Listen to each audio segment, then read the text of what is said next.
Guys, welcome to back my YouTube channel Karya education. तो कैसे हैं आप सब? आशा करती हूँ सब बहुत अच्छे होंगे और समय समय पर अपनी वर्कशीट यानी कार्यपत्र को कंप्लीट कर रहे होंगे।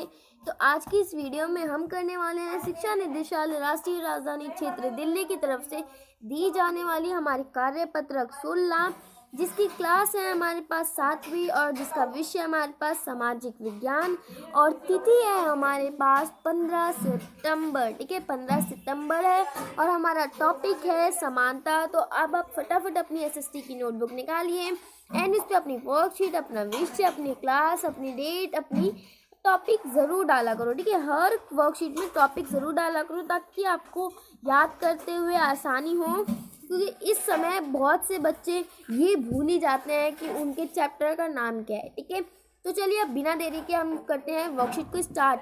लेकिन वर्कशीट स्टार्ट करने से पहले मैं आपको बता दूं, अगर आपने वीडियो को अभी तक लाइक नहीं किया तो वीडियो को लाइक कर दीजिए एंड चैनल पे नए हैं तो चैनल को सब्सक्राइब कर दीजिए एंड जल्दी से अपने 2 फ्रेंड के साथ ये वीडियो ज़रूर शेयर कर दीजिए। ओके, तो चलिए हम वर्कशीट को करते हैं स्टार्ट। संसार के अधिकांश लोकतंत्रीय देशों में समानता के मुद्दे पर विशेष रूप से संघर्ष हो रहे हैं। उदाहरण के लिए संयुक्त राज्य अमेरिका में अफ्रीकी अमेरिकन लोग जिनके पूर्वज गुलाम थे और अफ्रीका से लाए गए थे, वे आज भी अपने जीवन का मुख्य रूप से असमान बताते हैं। जबकि 1950 के अंतिम दशक में अफ्रीकी अमेरिकनों को समान अधिकार दिलाने के लिए आंदोलन हुआ था। इससे पहले अफ्रीकी अमेरिकनों के साथ संयुक्त राज्य में बहुत असमानता का व्यवहार होता था और कानून भी उन्हें समान नहीं मानता था। उदाहरण के लिए बस से यात्रा करते समय उन्हें बस में पीछे बैठना पड़ता था। रोजा पार्कर्स एवं अफ्रीकी अमेरिकन पहली महिला थी। 1 दिसंबर 1955 को दिन भर काम करके थक जाने के बाद बस में उन्होंने अपनी सीट एक गोरे व्यक्ति को देने से मना कर दिया। उस दिन उनके इनकार से अफ्रीकी अमेरिकनों के साथ असमानता को लेकर एक विशाल आंदोलन प्रारंभ हो गया, जो नागरिक अधिकार आंदोलन सिविल राइट्स मूवमेंट कहलाया। ठीक है, तो अब यहाँ पे आपको क्या कहना चाह रहा है ये मैं आपको एक बार डिटेल में समझाती हूँ। तो देखो बच्चों, यहाँ पे क्या कह रहे हैं कि मतलब जो हमारे संसार के अधिकांश लोकतंत्रीय देश है, ठीक है, मतलब लोकतंत्रीय देश किसे कहते हैं? जिस पर लोगों का राज हो। लेकिन यहाँ पर फिर भी वैसे हमारे बहुत से लोकतंत्रीय देश हैं जो हमारे समानता के मुद्दों पर संघर्ष हो रहा है। ठीक है, जहाँ पे समानता को लेकर संघर्ष हो रहा है। उदाहरण के लिए आपको यहाँ पर अमेरिका और अफ्रीकी के बारे में बता रखा है कि उनके जब अमेरिकन लोग जिनके पूर्वज गुलाम थे अफ्रीका से लाए गए थे, वो आज भी मतलब मुख्य रूप से कहते हैं कि हम असमान बताते हैं। ठीक है, अपने आप को। जबकि मतलब 1950 जब उनका साल चल रहा था, अफ्रीका अमेरिकनों को समान अधिकार दिलाने के लिए आंदोलन भी हुआ था। ठीक है, इससे पहले जो अफ्रीका अमेरिकनों के साथ संयुक्त राज्य में बहुत असमानता का व्यवहार होता था और कानून भी उन्हें असमान नहीं मानता था। ठीक है, जो उनका कानून भी था वो समान नहीं मानता था। उदाहरण के लिए आपको क्या दे रखा है, जो एक महिला थी, क्या नाम था उनका, देखो, पार्कर्स एवं अफ्रीकी महिला थी, जो 1 दिसंबर 1955 को दिन भर काम करने के बाद थक जाने के बाद अपनी सीट पर बैठ गई और वहां पर उन्होंने एक गोरे व्यक्ति को वो सीट देने से मना कर दिया, जिस पर लेकर एक बहुत बड़ा संघर्ष हुआ असमानता को लेकर। ठीक है, असमानता को लेकर एक आंदोलन प्रारंभ हुआ जिसका क्या नाम रखा गया? Civil rights movement. ठीक है, ये आपको याद रखना बहुत ज़रूरी है। उसका क्या नाम था? Civil right movement. ठीक है, आगे यहाँ पे क्या कह रहे हैं मैं आपको पिक कर देती हूँ, आपको अच्छे से दिखेगा। देखिए आगे ये क्या कह रहे हैं। 1964 की नागरिक अधिकार अधिनियम के नस्ल, धर्म और राष्ट्रीय मूल के आधार पर भेदभाव को निषेध कर दिया। इसने यह भी कहा कि अफ्रीकी अमेरिकन बच्चों के लिए सब स्कूलों के दरवाजे खोले जाएंगे और उन्हें उन अलग स्कूलों में नहीं जाना पड़ेगा जो विशेष रूप से केवल उन्हीं के लिए खोले गए थे। इतना होने के बावजूद भी अधिकांश अफ्रीकी अमेरिकन गरीब हैं। अधिकतर अफ्रीकी अमेरिकन बच्चे केवल ऐसे सरकारी स्कूलों में प्रवेश लेने का ही सामर्थ्य रखते हैं जहां कम सुविधाएं हैं और कम योग्यताएं वाले शिक्षक हैं, जबकि गोरे विद्यार्थी निजी स्कूलों में जाते हैं या उन क्षेत्रों में रहते हैं जहां की सरकारी स्कूलों का स्तर निजी स्कूलों जैसा ही ऊंचा है। ठीक है, तो हम यहाँ पे क्या कह रहे हैं, देखो बच्चे यहाँ पे क्या कह रहे हैं, जो हमारा 1964 का नागरिक थे वहाँ पे मूल रूप से हमारा क्या था, धर्म और राष्ट्रीय के आधार पर भेदभाव को निषेध कर दिया गया था। लेकिन उसके बावजूद जो अफ्रीकी अमेरिकन के बच्चों को, पहले देखो, जो अफ्रीकी अमेरिकन के बच्चे थे वो अलग अलग स्कूल में जाया करते थे, तो उनको भी हम एक ही स्कूल में कर देते, जो खास करके अमेरिकन के गरीब बच्चों के लिए खोला गया था। तो बाद में, लेकिन वो सब होने के बावजूद भी अमेरिकन गरीब हैं, जो कुछ अमेरिकन है वो गरीब हैं और वो अभी भी उन्हीं स्कूलों में प्रवेश लेने का समर्थ करते हैं जहाँ पे कम सरकारी सुविधाएं हैं, कम सुविधाएं उपलब्ध है। ठीक है, और बल्कि जो गोरे लोग हैं जिन्हें, वो विद्यार्थी निजी स्कूलों में जाते हैं जहाँ पे सारी सरकारी वो सुविधाएं उपलब्ध है और जैसे ही ऊंचा है। ठीक है बच्चों,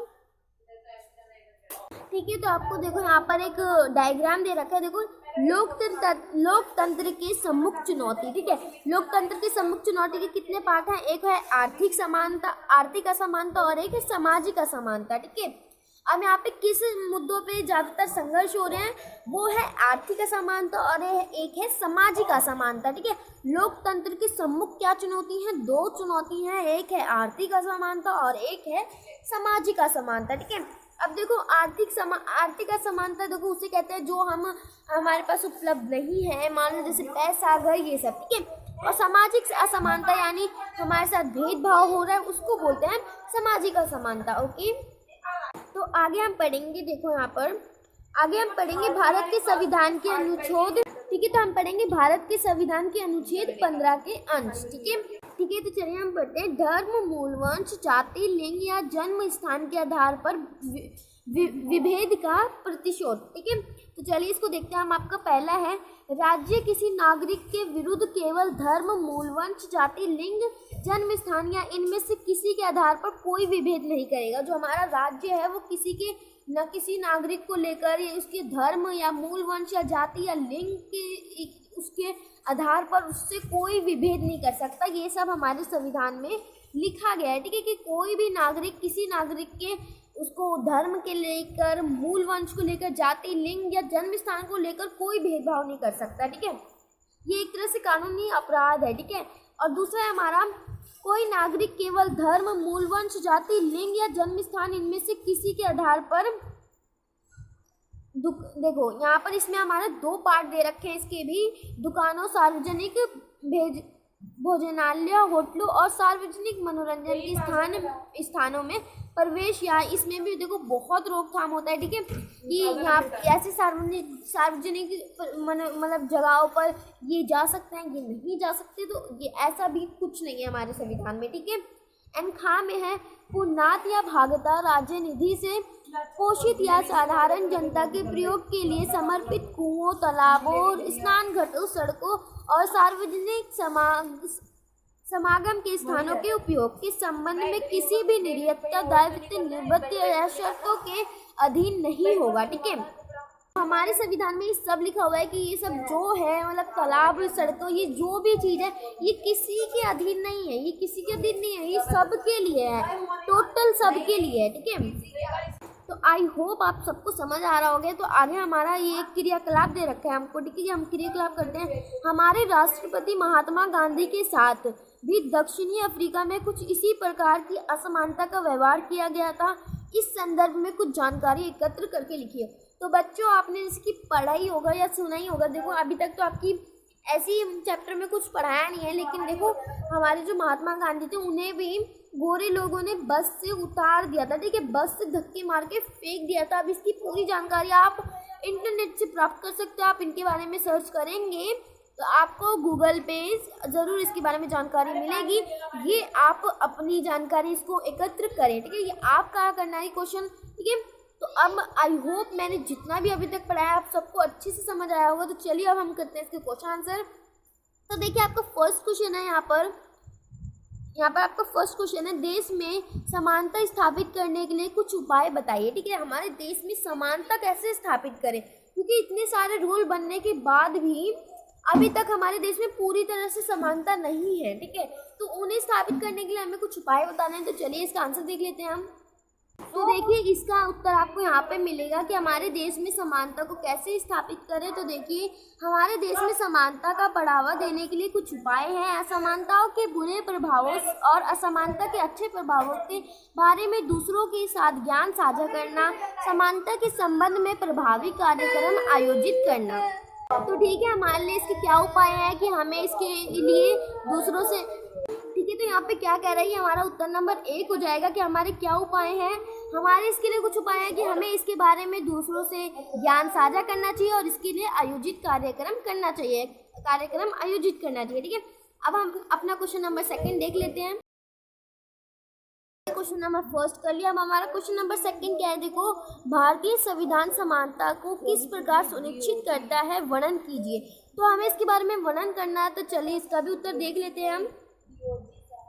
तो देखो हमारा उत्तर नंबर 2 क्या होगा, इसमें कानून के समक्ष समानता जाति, धर्म, लिंग और जाति या जन्म स्थान के आधार पर भेदभाव का निषेध शामिल है। इसमें रोजगार के मामलों में अवसर की समानता, अस्पृश्यता और उपाधियों का उन्मूलन भी शामिल है। ठीक है, तो ये हो जाएगा हमारा उत्तर नंबर 2 का। ठीक है, तो ये हमारा उत्तर नंबर 2 हो गया। आप वीडियो को पॉज करके लिख लेना, हम ये कैसे सुनिश्चित कर सकते हैं, ये उसका आंसर है। तो अब हमारा क्वेश्चन नंबर 2 क्या है, देखो यहाँ पे क्वेश्चन नंबर 3 हमारा लास्ट रह रहा है। देखो हमने फर्स्ट 2 कर लिया, लास्ट देखो क्या रह रहा है हमारा। प्रश्न नंबर 3, 1964 में अमेरिका में नागरिक अधिकार आंदोलन क्यों आरंभ हुआ? तो देखो 1964 में जो एक महिला थी वो दिन भर काम करके थक कर बैठ गई थी, मतलब सीट पर, और वो सीट उन्होंने एक गोरे को देने से इनकार कर दिया था, इसलिए एक आंदोलन आरंभ हुआ था। ठीक है, इसका नाम भी मैंने आपको बताया था। चलिए इसका आंसर देख लेते हैं। तो देखिए इसका उत्तर क्या होगा, अमेरिकी नागरिक अधिकार आंदोलन 1950 के दशक के माध्यम में शुरू हुआ। नागरिक अधिकारों के लिए धक्का देने में एक प्रमुख उत्प्रेरक दिसंबर 1955 में था। ठीक है, इसका आधा देख लेते हैं हम। ठीक है, इसका प्रत्येक दिसंबर 1955 में था, जब NAACP कार्यकर्ता रोजा पार्कर्स ने एक श्वेत व्यक्ति को सार्वजनिक बस में अपनी सीट छोड़ने से इनकार कर दिया था। ठीक है, उन्होंने अपनी सीट छोड़ने से इनकार कर दिया था, तभी आंदोलन शुरू हुआ था। ठीक है, कब हुआ था? 1950 के दशक में। ठीक है, तो ये हमारे क्वेश्चन नंबर 3 का उत्तर है। ये उत्तर नंबर 3 है। आप फटाफट इसी वीडियो को पॉज करके लिख लेना।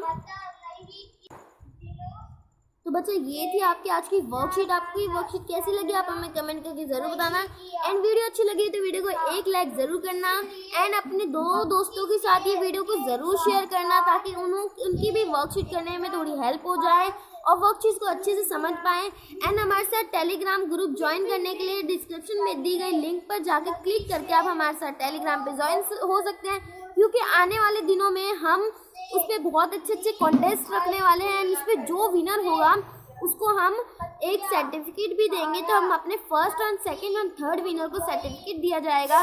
तो अगर आपको भी वो कॉन्टेस्ट ज्वाइन करना है तो हमारे साथ टेलीग्राम ज्वाइन कर लीजिए एंड वहीं पे आपको विनर का अनाउंसमेंट किया जाएगा। ठीक है, तो अगर वीडियो अच्छी लगी तो वीडियो को लाइक करना, चैनल में नए हैं तो चैनल को सब्सक्राइब करना। Thanks for watching and have a great day.